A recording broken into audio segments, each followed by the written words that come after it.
Hello everyone! Maynard po ng Pinoy Tasty Buds at welcome back na naman po sa ating panibagong episode for today. At para sa ating video ngayon ay samahan niyo akong magluto ng beef hinalang or halang-halang. Oh yeah!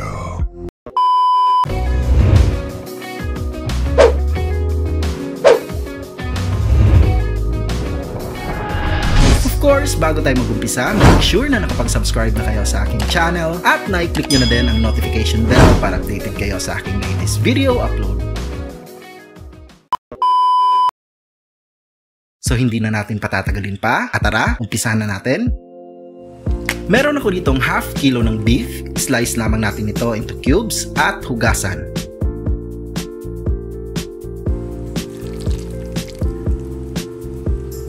Ilagay ito sa pressure cooker at lagyan ng katamtamang tubig.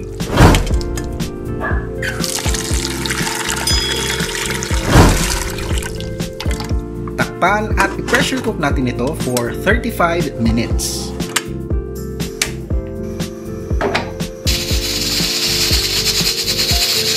Habang nag-aantay tayo sa ating beef, ay i-chop naman natin ang ating 6 cloves na bawang.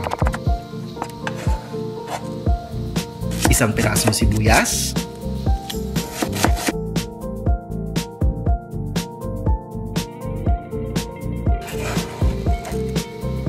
luya,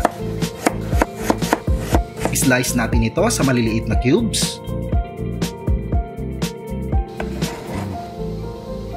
11 pieces of red Thai chili or siling na buyo,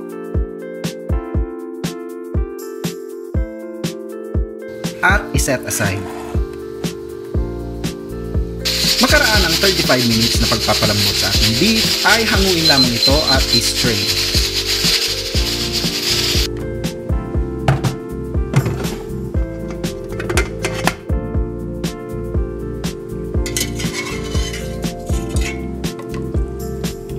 Huwag niyo pong itapon ang pinagpakuloang tubig dahil gagamitin natin yan mamaya. Maglagay ng mantika sa parehong kaldero at pagkainit ay agad igisa ang mga nahiwang sangkap.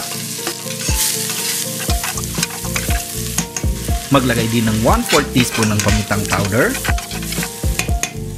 Maya-maya pa ay ilagay na ang ating beef at haluin.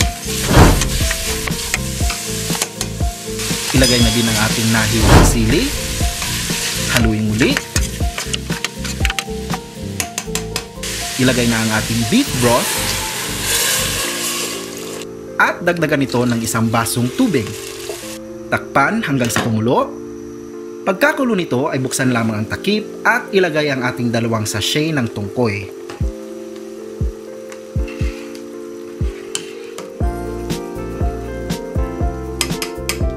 Maglagay din ng isang pirasong beef cube,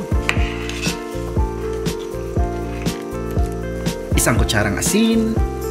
So walang sapilitan guys, maglalagay ako ng betsin, pero if allergy ka dito ay skip mo na lamang.